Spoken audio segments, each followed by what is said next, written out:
Hello, hello, hello. Welcome to David's Den. I'm David, and I make videos about Stephen King, his novels, his short stories, and any adaptations that were made for film or television.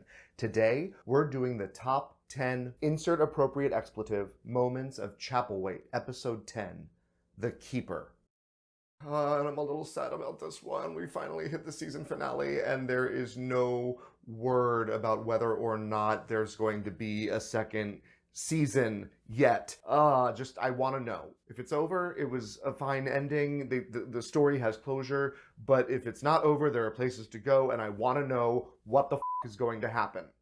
Now, if you've come along with me this far, you already know that Chapelwaite is based on Jerusalem's Lot, a short story by Stephen King that was actually a prequel for the novel Salem's Lot. And I want to make sure you guys know there are spoilers ahead for all of these things, especially because we're going to be discussing not just the finale of the series, but the endings of the book Salem's Lot and the short story Jerusalem's Lot. So fair warning, spoilers, please nobody get mad at me. And like I was kind of mentioning earlier, this one is going to be kind of difficult for me, and not just because it's the last episode of the season or possibly the show. I've loved this show so much, and while I think the finale is strong, I was also a little let down, and it hurts me to talk this way about a show that I love so much. Yeah, we're going to get into all of that, but I want to let you know that I'm going to do one more Chapelwaite video after this, and it's going to be a non-spoiler or maybe light spoiler. I have to see how much I ramble. Just a general review of the show, what I thought of it as an audience member and a critic rather than somebody who loves Stephen King. I'm going to try to step back from it a bit and give you a honest rating out of 5 stars, both as an adaptation of the short story Jerusalem's Lot and as a series on its own. But that's for next week, and right now we're doing the top 10 oh shit moments of the finale, so here we go. 1. Make it right. We start the episode right where we left off in episode 9. Jacob is chanting in the church, reading from De Vermis Mysteris. De Vermis Mysteris. All of the other vampires are there with him. Charles and the rest of the vampire hunting team are riding into town. They get there, they see Philip's head on a fucking spike at the entrance of the town. I love that little touch, because remember, one of the things we asked 2 episodes ago, why did he pick up Philip's head? What the was Jacob doing with Philip's head? And I kind of love that this is the route they went with it. He just wanted to put it on display. Cool. So they get into town. Charles says, burn it. They try to light the torches, but the timing is so terrible because, oh shit, Eclipse starts. There are some fantastic effects for this eclipse through the episode, not just the single shots of the eclipse happening, but all of the solar and stellar effects that we see going on the screen. It was really kind of creative that we went that far. It was as if there wasn't a cloud in the sky, and I thought it was some really beautiful graphics, so I was very happy with that about this episode. But his timing couldn't be worse. The eclipse starts, the light is gone, and the vampires come stalking out of the church. Well, I mean, except for Jacob and Loa, because they're still trying to read the book. Because remember, the book can't be closed until every page is read. That's something that was set up in the last episode. So we have this kind of race happening, right? We're against a clock, a deadline. Who's going to finish first? Which side? The fight starts between the vampires and our vampire hunting team from Preacher's Corners. Rebecca is holding one of the vampires off with a cross, and suddenly, what the was that? She just gets grabbed by the hair and drug off into the woods. Okay. Look, I know it's been set up. We're pretty much sure that it's her father, and the payoff is there for us. It was her father. And she's like, it's you. He cuts his arm and says, drink and live. This is his humanity. Remember, we talked in the last episode reaction about how they were setting up the humanity in the evil, that these people, if we want to go thematically and look at the old world tradition, conservative social idealism, these people are still humans who feel and are capable of love, even if they're misguided, in our opinion, and even if their goals are detrimental to society and even to themselves. And Rebecca asked if there is any humanity left in him. I have to try to reach him as his daughter. And now here she is, and she's reached him, but it's not the fucking reaction she expected, right? He says, drink and live forever. How can you do this?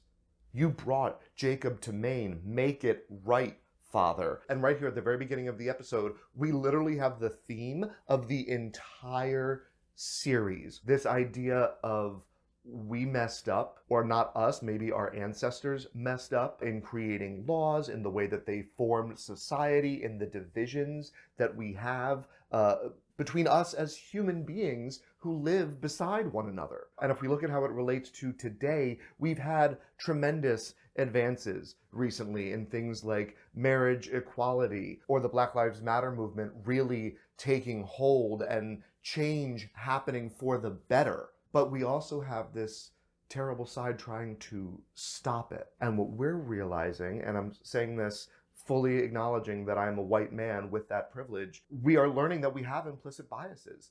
And if we're going to move forward, we have to acknowledge that, learn from it, and as Rebecca says to her father, make it right. But like we talked about in, I think it was episode 4 or 5, we started wondering whether or not the people being turned into vampires were the ones who were kind of sitting on the sidelines and said, you know what, these things aren't happening or affecting me directly, so I'm just going to ride along with the status quo, when they should be standing up like Charles and his family are doing and fighting against it. And we see that right here in this very scene. Right after she says, make it right, Father, she says, think of Mother. Think of me. Is there any man left inside of you? Surely you must feel something. I feel as much as I choose to. He is stating out loud that he is willfully ignorant of the things he doesn't want to look at. And obviously the show has set up that vampire equals bad. So the theme, don't be like this guy. Make it right. And if you don't, you're just like Rebecca's father. And remember, for the way that he's behaving, she says to him, you are just a selfish coward. And then he leaves her, but he doesn't kill her. So this is going into the themes we started talking about in the last episode, where we saw the humanity in the bad side, the love coming from the evil. There is still care there. There may be rifts in relationships, in families, in friendships, especially after 2020 and the things that went on here in America surrounding our election on January 6th. But you know what? If we're going to move together, these people still live here with us. They're our neighbors. We have to acknowledge who they are and understand their point of view and their humanity, even if we don't agree with it. And we're going to be talking about that a lot more later when it comes to Loa being accepted back into the family. 2, I hope to see my wife again shortly. I couldn't let this one go. I had to do a moment to say goodbye to Constable Dennison. George Dennison, his wife Mary, 2 of my favorite characters in this show that I have said over and over again, I wanted more of their story. They're just such intriguing characters, and the tragedy that befalls them is just so heartbreaking and so emblematic of rifts that happen in families that don't want to let go of one another but can't reconcile their differences. I mean, it's kind of hard to live as a vampire and a human together, but they talked about it. Well, actually, she just said, come join me, drink for me. And anyway, that was a conversation on a different episode reaction. Right now, most of the group is in the woods fighting the vampires. They ran for cover in the trees when they realized they were outnumbered, and George can't go with them. He was stabbed by Philip in that episode Hold the Night 2 episodes ago, remember? So he has this injury that he's basically dying from, and he's still there fighting for some reason. He doesn't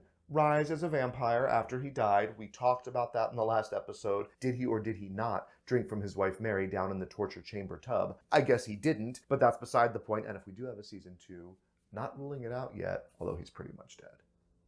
And I've gotten way ahead of myself. So this moment, George and Charles are hiding behind one of the lean-tos, and Charles says, George, you're not going to make it. This is it for you. Stay here, and I'm going to make a run for the door. You won't make it. There's too many of them. Take this. You might need it. Oh, and he hands him the cross. And I'm not sure if there's a moment I missed where Mary gave that to him or he took it from her person after she died, but I like to think that he handed Mary's cross off to Charles. But he gives him the cross saying, I hope to see my wife again shortly. I hope you do too. And then Denison sacrifices himself so Charles can get into the church and fight the good fight. We've already talked a lot about the idea of sacrifice with this series. And here we are seeing someone who was in the middle at the beginning of the series. He was like the referee who got swayed to the good side while his wife got swayed to the bad. And now here he is almost avenging his wife's murder and vampiric transformation by Philip, as well as giving of himself and despairing and committing suicide because without Mary, he has nothing to live for. So it's a very tragic ending to one of my favorite characters. George, I hope you get to see your wife again soon too, buddy. 3, you want to bring the darkness? So Charles makes it into the church. Jacob, I want that book. You broke your word. You were supposed to bring the book to me. I thought you were a better man.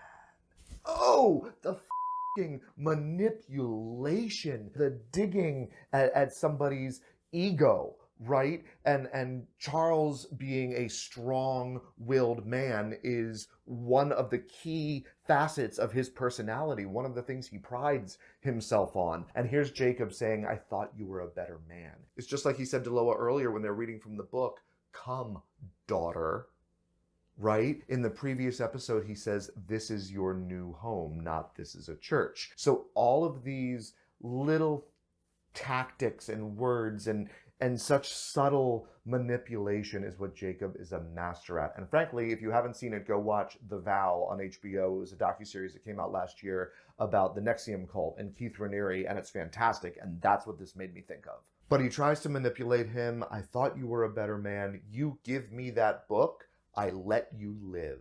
You can have Jerusalem's lot for your own. We can coexist in peace. That's my offer. Refuse and die. What have I been talking about? Do I even need to say it again? Theme. We'll leave it at that. We've been living in shadows too long. It's our turn now. Kill him. What the f***?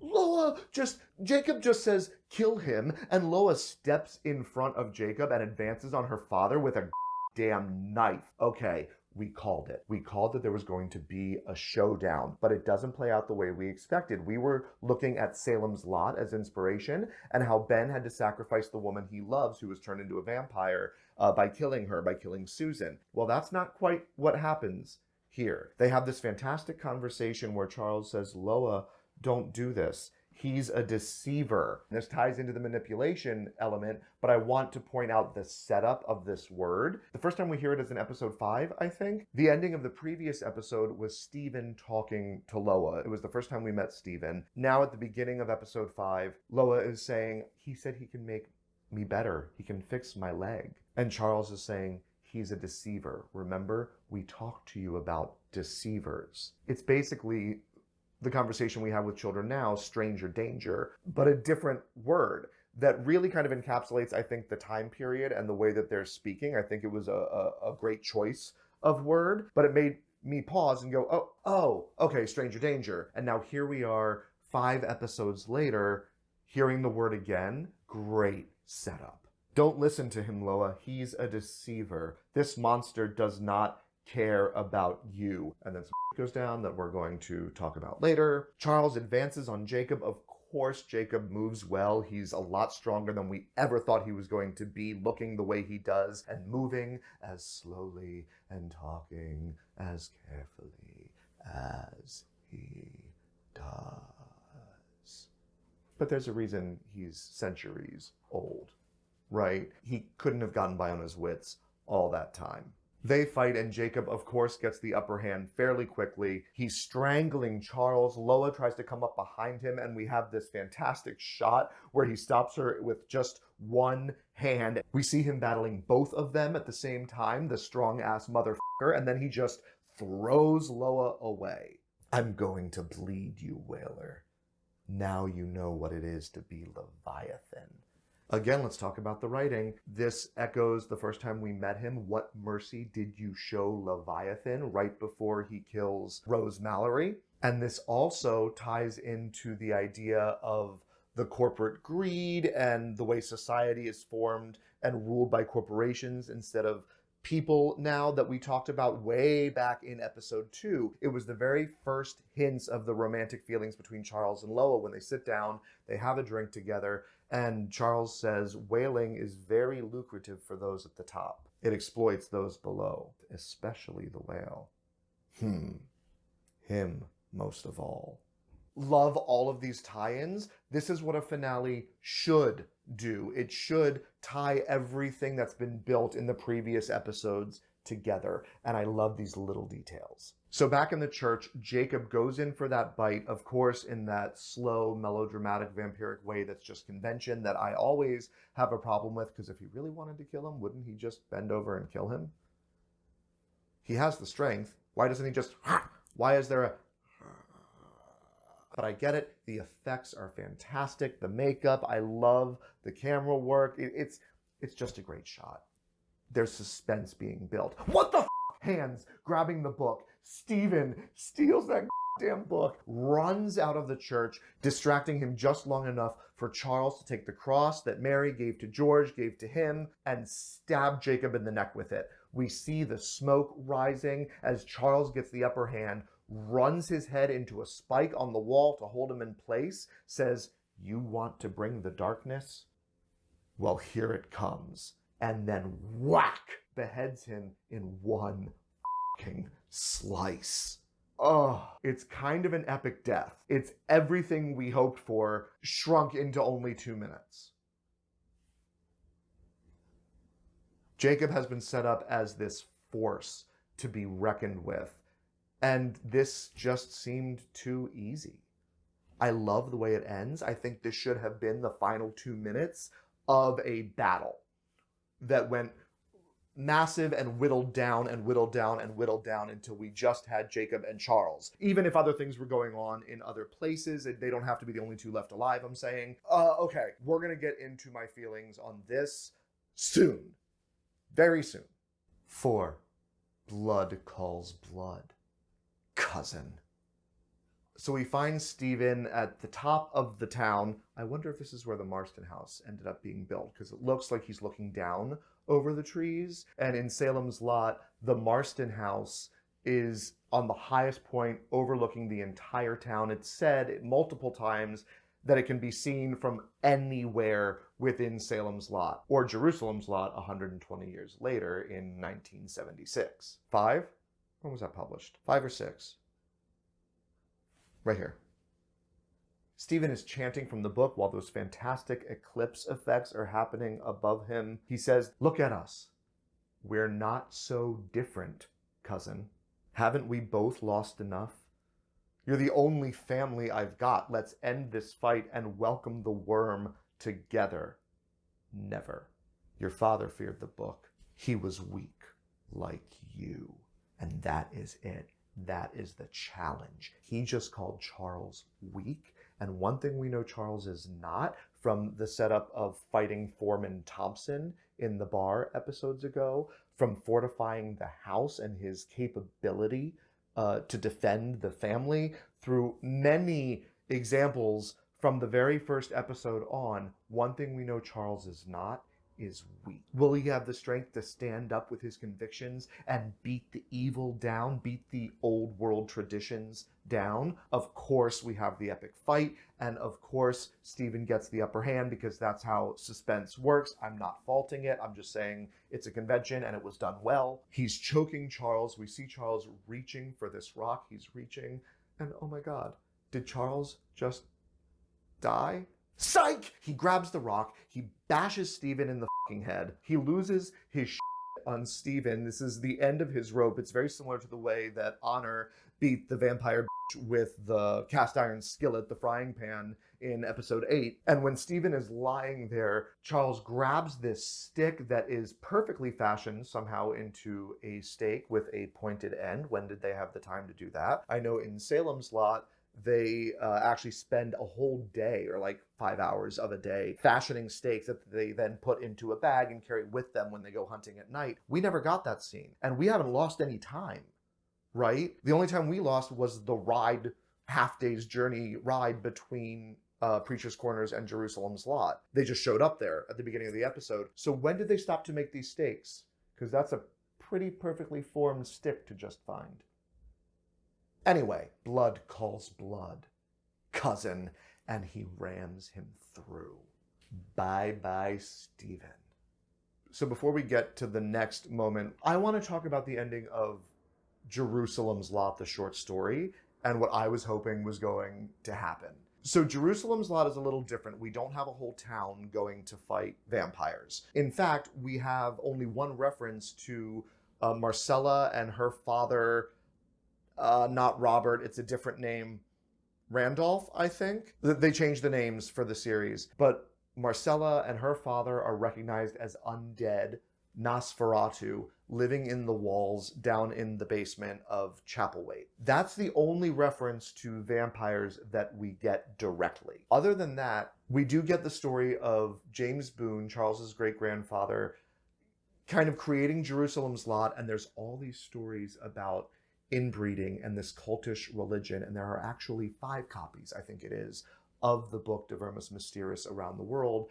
And through Charles's research and reading these letters, they have procured a bookseller that gets the book to them. There is no Jacob trying to raise the worm, is my point, in Jerusalem's Lot. It's inferred that Stephen and Robert and Philip have all become vampires by the end of this, if you pick up on it and you know Salem's Lot before you read Jerusalem's Lot. But again, vampires are not talked about directly. Jerusalem's Lot is about De Vermis Mysteriis, and what the is this worm, and what's going to happen when the worm comes. Now, we've talked about this before. The first time that Charles and his manservant Cal, the two of them alone, go to Jerusalem's Lot, and they see this town that's completely deserted, almost in perfect condition, like people are scared to go. There's a comment, I think, about you'd think a child would have vandalized this at some point. They go into the church, the cross is upside down, the church is desecrated,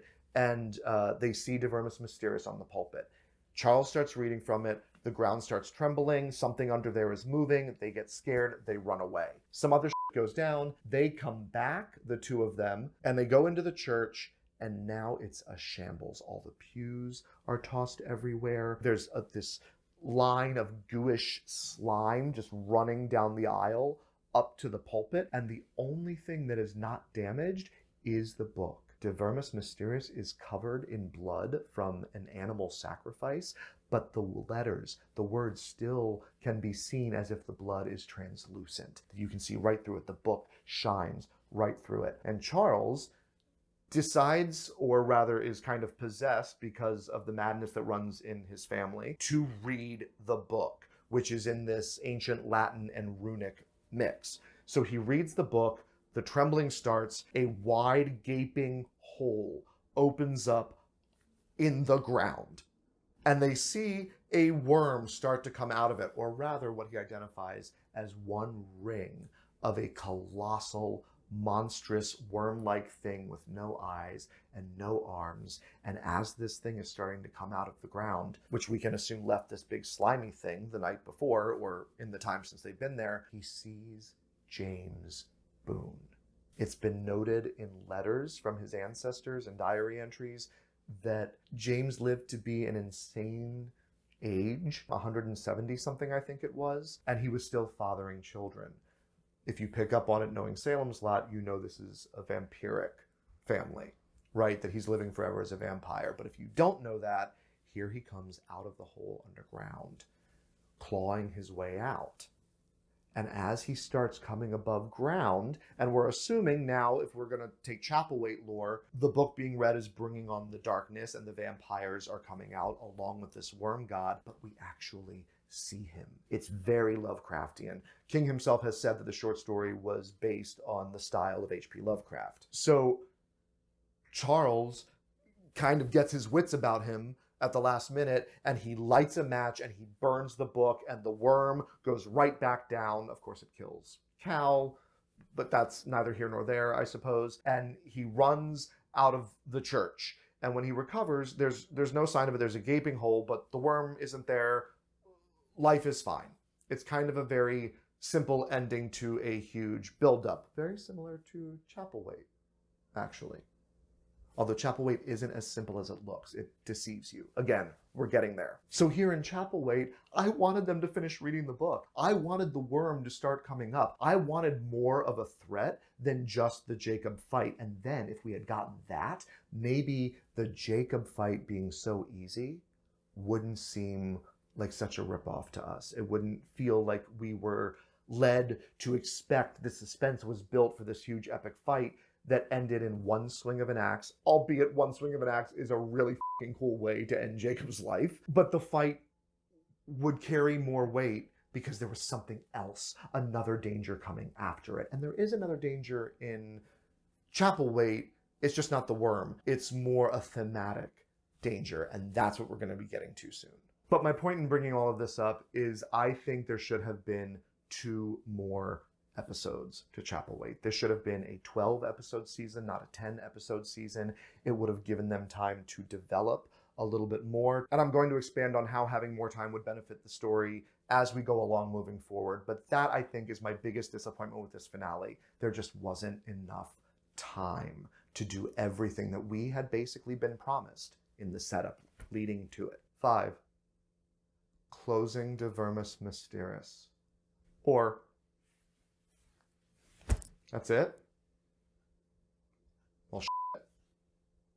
So we've already talked in great detail that as amazing as Jacob's actual death was, the letdown that we felt, ditto goes for Stephen. The fight was just a little too quick, right? I wanted more from it. But then we have all this other stuff that was set up for us that we wanted the payoff and didn't get. For example, Apple. The group that runs into the woods, Abel and Foreman Thompson and the others, they come across the clearing where all of the acolytes have killed themselves. And of course, Apple wakes up as a vampire.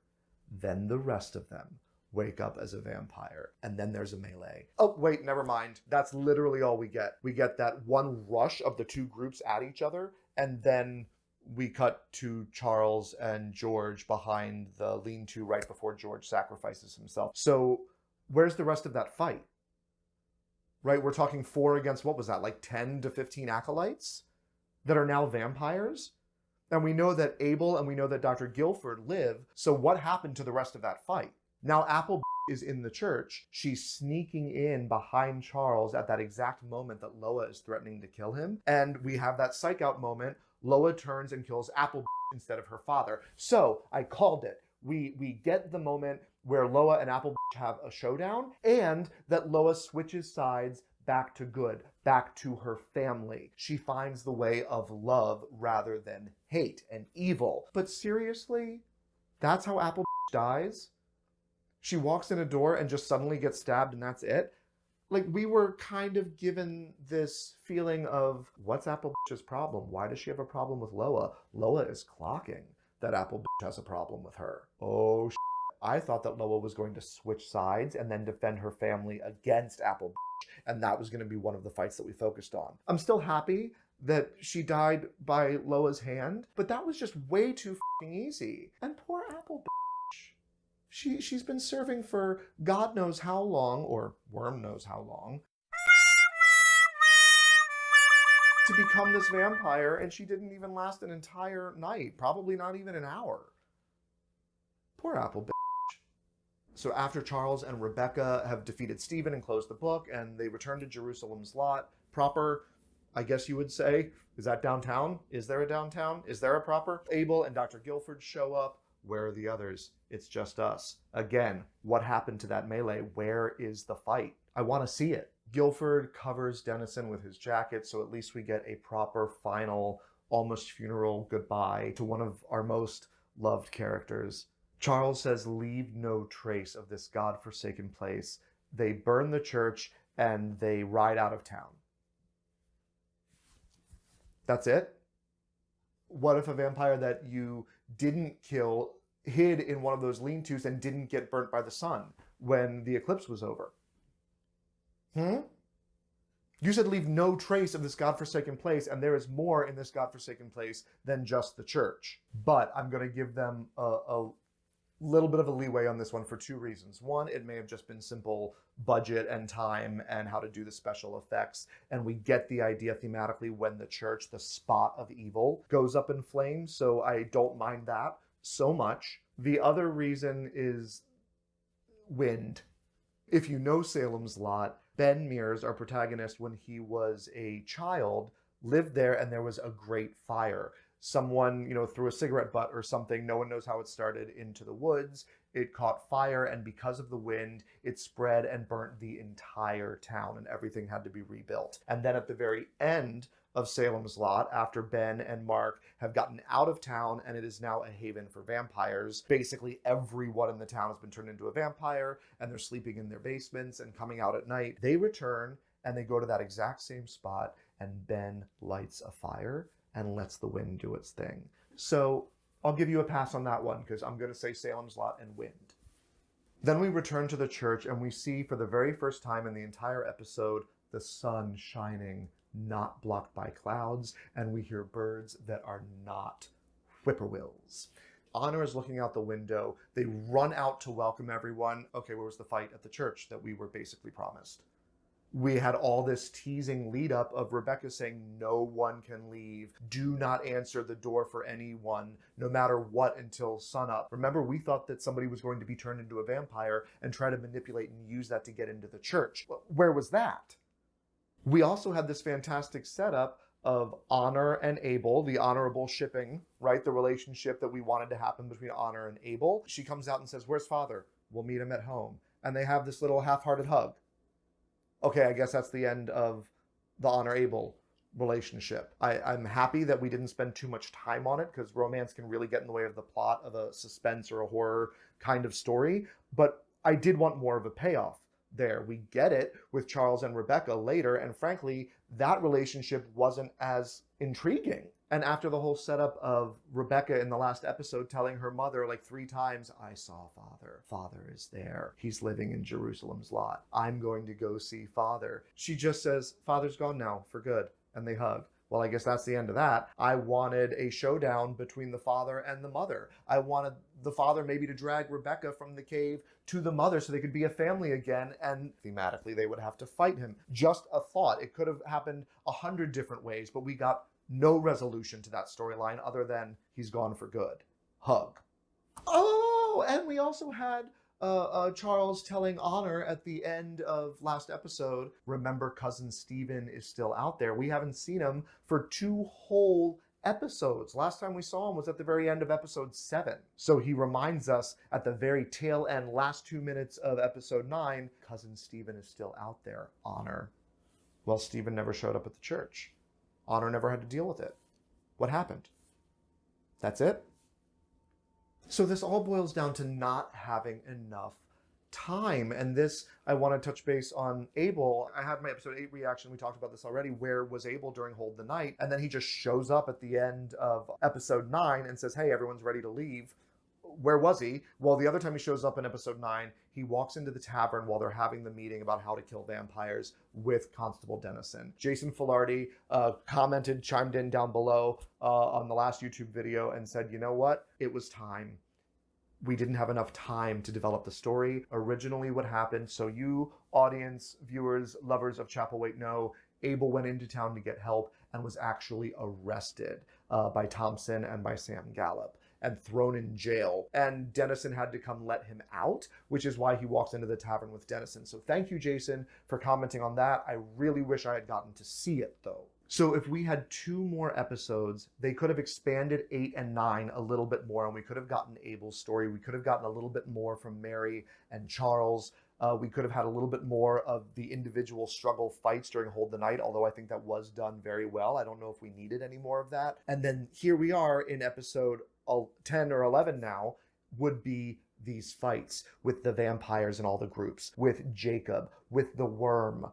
from Jerusalem's Lot short story coming out of the ground and creating more of a problem. We could have had the showdown at the church. We could have had the family stuff happening with Rebecca and her mother and her father. We could have gotten more out of the Honor Abel relationship. There's just so much more that could have been developed. And then in episode 11 or 12, the actual finale, we'd have the denouement. We'd have the plan that we see through the rest of the episode that we're about to get into and start talking about. What do they do with the book after? What happens now that this fight is over? Because just winning the battle doesn't mean winning the war. 6, there's nothing to be frightened of. All the other shit goes down with Stephen. Charles comes back. Loa, come out, you're safe. She reaches her hand out to him, but the sunlight, she starts burning. Once you've made the mistake, it's hard to eat crow, right? It's hard to say, I f***ed up. Please forgive me. I want to learn. I want to grow. We're tying back into these themes again and the rifts that happen in families and how important it is to actually mend them. Because if we keep the divide, all we keep is a divide. Loa says to her father, I'm sorry. I am too. Come home. They won't want to see me. They'll be scared. They may be at first. We'll prove that there's nothing to be frightened of. But of course they are frightened. Loa and Charles are at the house. Honor, Abel, Rebecca, Tane, they all show back up. And the first thing Honor says when she sees her is, what is she doing here? She has the book. Yes, it has to be with her kind. That's what keeps us well. Loa is home now. And we get this theme of Honor being unable to forgive. It being as difficult for her to forgive as it is for Loa to ask for forgiveness. So here's Honor later in the same scene with Charles saying, I don't trust her. Later she says to Tane, Loa can't be trusted. And then she says to Rebecca, I can't trust Loa. And this is where Rebecca brings back what her father said, and I love this touch. I spoke with one of them in Jerusalem's Lot, one that was worse than Loa. I asked if there was any man left inside of him, and he told me he felt as much or as little as he chose to. Loa is choosing you. My hope is you can find it within yourself to love her as you once did. She betrayed us, and for that she lost everything, more than you can ever take. Just why? Why would you withhold your forgiveness when someone is trying to make honest amends? Not Satan McConnell going, thoughts and prayers, enact gun control. Sorry, I was watching the confession of the Sandy Hook shooter the other day, so that's what's in my head. But we want to talk social progress. It's something that needs to be addressed. And if somebody is making honest amends, work with them on whatever it may be. If it's gun control, if it's homophobia, if it's racism, if it's nationalism, if it's bigotry of any kind, or recognition of systemic racism or ingrained bias, and someone says, hey, I'm sorry, and they really mean it, that's what we need in this society. I think that's the message of this entire series, remember? Make it right. And Loa even says to her father, I made a mistake. I did it to hurt you. Her reasons were vengeful and spiteful. They weren't honest. And now here she is, honestly saying, I only did this to hurt you. Please forgive me. I wish I could take it back. And on this theme of forgiveness and sticking with one another and finding a way to get through things together with love, as Charles is saying goodbye to his children later in the episode, he says, take care of one another. Be kind, compassionate. If life separates you, always find your way back to each other. Never let distance or words come between you. Honor. Watch over your sister, please. It's the older caring for the younger and showing the way. But thematically, we're looking at the progressive Honor and the old world tradition, now vampire Loa. And Charles is saying, help her, guide her. She's made honest amends. Forgive her. And right after he says that, he reaches for Loa to bring her back into the family. 7. Where do we go from here? Here we're going to examine the Charles-Rebecca relationship. And I want to say, as whatever my feelings are about romance in horror stories and whether or not it's justified in any particular given story. You can't just make a blanket statement. You have to examine each one individually. I don't think that the Charles-Rebecca tease got in the way of the plot. And while I would have preferred this scene we're about to discuss be cut for more time in the fight in Jerusalem's Lot, because quite frankly, in Hold the Night, we got a goodbye between Charles and Rebecca. We talked in episode 8 reaction. I thought we were done with this now. But some of you out there may have been rooting for them to be a couple. And I get that. And they set it up to be such. So whatever my personal thoughts are about it, I guess it's okay that this scene happened. Charles goes into Rebecca's room and Rebecca says, "Where do we go from here?" That should be such a loaded question about the world and evil and De Vermis Mysteris still existing and Charles's plan that we're about to find out. And all of these things should be loaded into that, but it is so evident from the way it's played, and I don't know if this was the direction or the acting, it's laden with where do we, you and I, as a couple, go from here. She's feeling all romantical.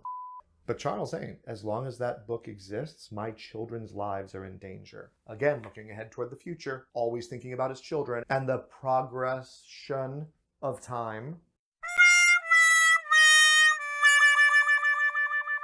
It's only a matter of time before others like Jacob come for it. There must be a way out. There is. And then we have this beautiful cut to Loa sitting on the front porch, looking all concerned and worried and pensive. And we get the idea that Charles is laying out a plan that we don't know yet. And it will unfold for us very soon. But I think keeping us on the edge of our seats going, what are they talking about? What is going to happen with the book is a great little bit of suspense here in this last episode, setting up one final question for us. And we don't come back to Charles or Rebecca or even hear any sort of voiceover dialogue until Rebecca asks, "Don't you worry what will become of the children without you?" Of course I do. But I have a chance to free Honor and Tane from this curse. They can create their own destiny.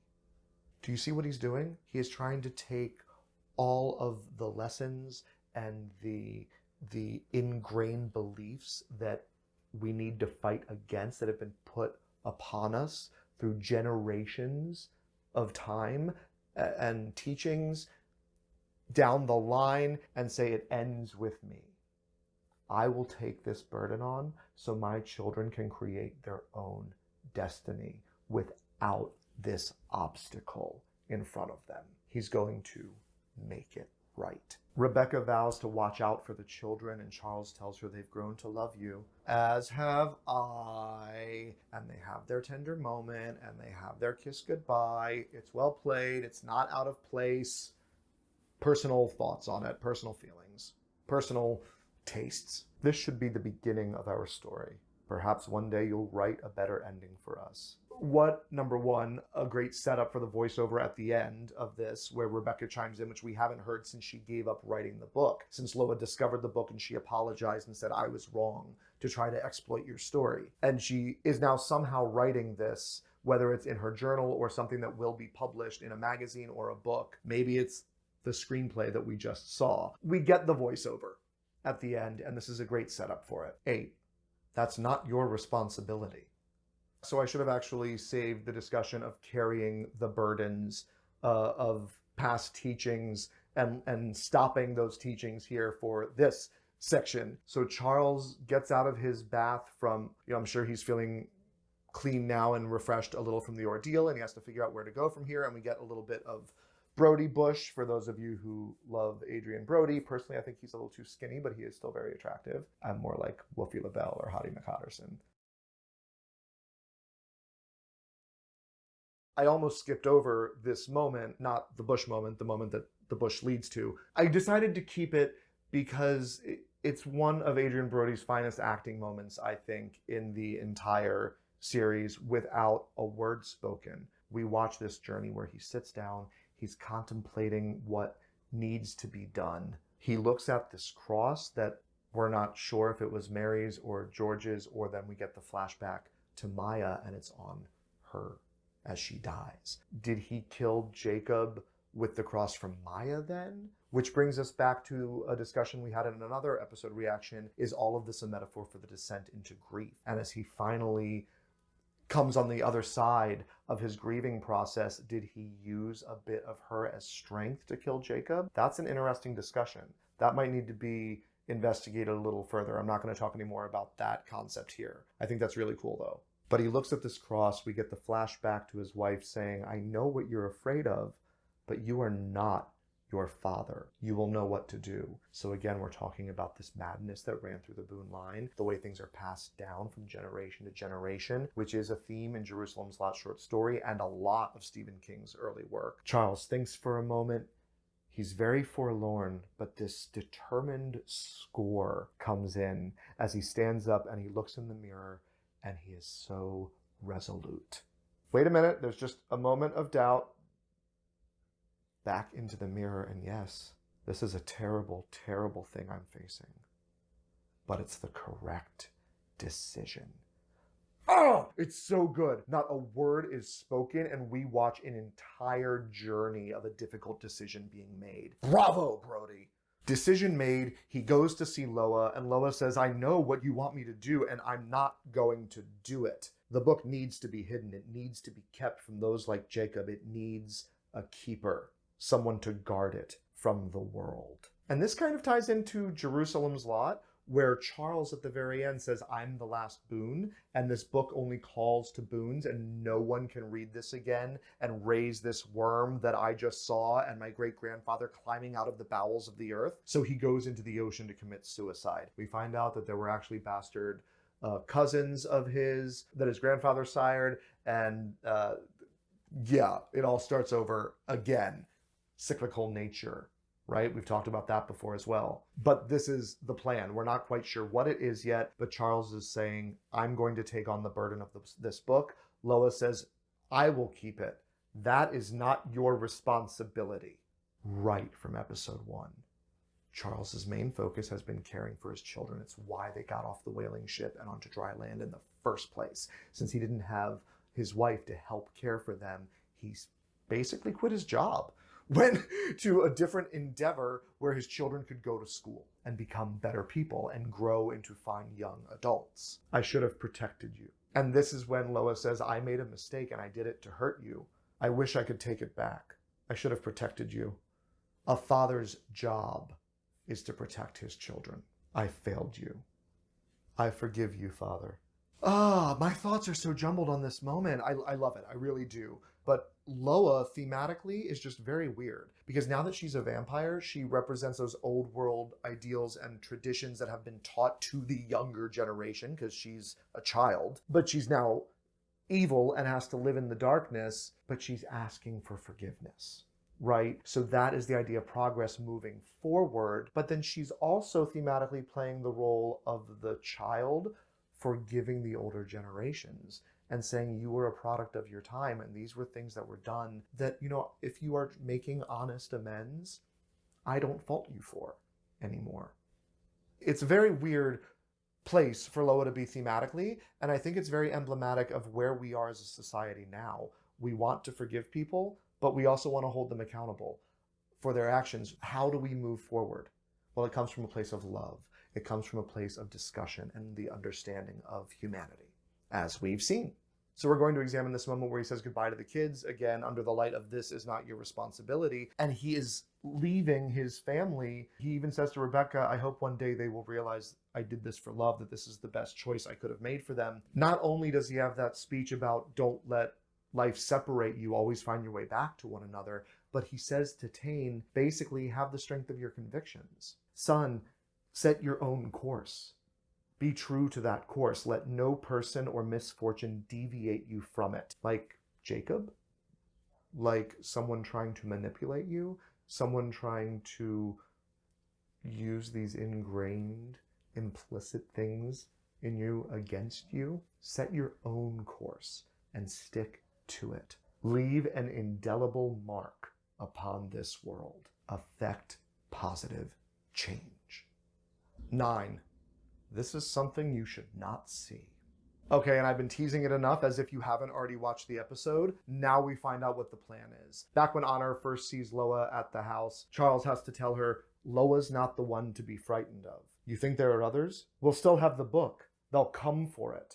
So after this Brody Bush fantastic acting moment, Charles tells Abel to go to town and bring Dr. Guilford, but to make sure he brings his medical equipment. We have the beautiful scene with Charles and Loa where she forgives him and then he drinks her blood and she kills him, drains him. Rebecca goes into the room where Charles is left dead on the bed and she has her goodbye. She has her beautiful, tender moment of crying over his body. And then she hears Dr. Guilford coming up the steps and composes herself. She's such a strong woman and doesn't want to be seen as vulnerable. This was a great moment from Emily Hampshire. So Guilford comes in and says, "This is something you should not see." He sits down and he pulls out this cleaver and then these hooks and then this scalpel. Basically autopsy equipment for the time. And he picks up the book and compares it to Charles's chest. Holy I mean, we've already said he was going to be the keeper. It was already pretty much implied that he was going to take the book and leave his family and go somewhere to protect them all. But what the He literally has to keep it within his body. I mean, I guess it's going to be really safe in there. Someone would literally have to tear him apart to get it. He can't just accidentally, whoops, I left the book that could destroy the world in, my car as he lives to the 21st century.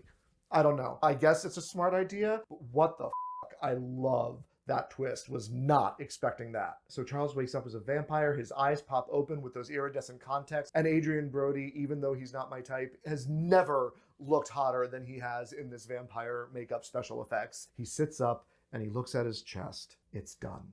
He is now the keeper of De Vermis Mysteriis. But I do have one last thing about this scene. He looks at himself in the mirror and there's no reflection. That wasn't really a thing that was talked about in Salem's Lot at all as part of the lore, but I do know that Stephen King was borrowing from the Dracula lore. It is in Bram Stoker's Dracula. So I love that there was this little nod of the continuity of all the inspirations that led to the novel and the short story that then were inspiration for Chapelwaite. And we haven't seen that before. We haven't seen a vampire not being reflected in the series. So I kind of like that they threw that in. 10. I'll see you again. So now we're at the ocean. Charles has already said his goodbyes at the house, so we don't milk it anymore. We probably also don't have the time in the episode to milk it anymore. He has his silent goodbye with Rebecca, a little moment with the kids, and he walks out towards the ocean. Tane comes running up and says, "I'll see you again, Father. Out there. I'll be looking for you. Even if you have to cut ties, even if the old world ways, even if somebody will not move forward and progress socially, and you have to cut ties with that person in today's world." I think we've all had that in the last year, at least here in America, as divided as we have become. I know I've had a few fights with friends. Luckily, I was able to rectify the situation, and not that our friendships haven't been hurt by it, but we're able to talk now intelligently and have a discourse with one another without getting angry and upset because we approach it from a place of love. So here we are seeing Tane, the youngest child, saying, "I won't forget you, Dad. I won't forget the things you taught me. I will make an indelible mark on this world, and I will see you again because I love you." And Charles says, "I'm not giving up. I'll be looking for you." Then he gets in his little rowboat, which is a fantastic mirroring of the moment when he rides out there with Loa's body when we think she's dead before she comes back as a vampire. But I have a question. What is his plan? When the sun comes out, will he burn? Does he have an umbrella? I think that's a sail behind him. I don't see some sort of umbrella or covering. Is there a blanket in there for him to cover himself with in the daylight? Because otherwise he's going to burn up. And we saw in a previous episode that the book won't burn. So then the book's just going to be in this boat floating in the ocean for anyone to find if he burns up. But if he burns up, he can't be looking for Tane. So that's obviously not the plan. And what's he going to eat? Is he just going to survive off fish blood for the rest of his life? Or is he on the way to Europe? But why wouldn't there be vampires in Europe? Maybe he's going to the Arctic, but vampires can live in the Arctic too. Basically, he needs to hold on to this book to protect his family and the future generations. So he goes out to the ocean, but I don't think they thought this through very much. And what about storms? Right? What if the boat capsizes or gets shattered to pieces? It's just a little wooden rowboat. Does he then swim around the ocean for the rest of his life? For all of eternity, because he's immortal now? Does he just sink to the bottom of the ocean and walk along with Pinocchio? Maybe he lives with him in the mouth of the whale, right? Maybe Leviathan really will eat up the whaler at the end, which I don't, he did not think this through. And Charles is an intelligent man. Little bit of a problem with that. I love the ending. I love that he says goodbye. I love that he goes out to the ocean. I just wish I knew what the plan was past getting in a boat and going.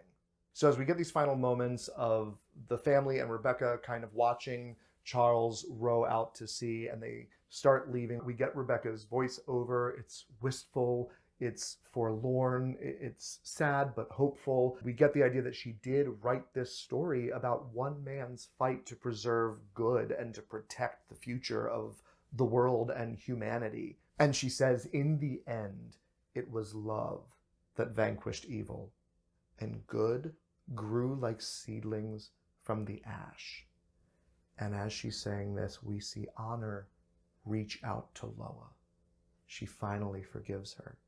The camera switches angles, and we see them arm in arm, and as they walk off the screen, the score goes out, and we are left with an image of the eternal, endless ocean, and only the sound of the incessant surf on the sand. Time goes on. We're just one piece of it. And if we're going to make the world better, we need to understand that we need to reach out to other people. We can't do it alone. In the series, it is one man's burden, but thematically, it is a call to action for all of us to look at our past, at our own indiscretions, at the indiscretions of our ancestors, and to make it right. All right, guys, so that about wraps it up for the Chapelwaite episode reactions. Like I mentioned earlier, I am going to do one more video where I'm going to try to do a non-spoiler, just kind of basic review and more of a correlation to the story overall, the original short story that it's based on. So please go ahead and subscribe so you don't miss that. Like the video, share it with your friends who are watching Chapelwaite if you think they'll enjoy my analyses. You guys have really meant so much to me. This is a passion project, me starting my Stephen King readathon and making these videos and just kind of sharing my thoughts with whoever might want to hear them, because I don't have a lot of friends who read Stephen King. I have a lot of other friends who are horror fans, and I enjoy the conversations I've started with a lot of you across Twitter and Instagram and here in the YouTube comments, from just people watching the series and the videos and chiming in, to the actual actors, the directors and the writers and creators of the show, who have all been so gracious and so wonderful. So thank you all so very much. You can't imagine what it means to me that you have all been watching these videos of mine, and that you're enjoying Chapelwaite as much as I am. So please, because you know it helps me out as a new channel here on YouTube, like, share, subscribe. I will see you guys next time.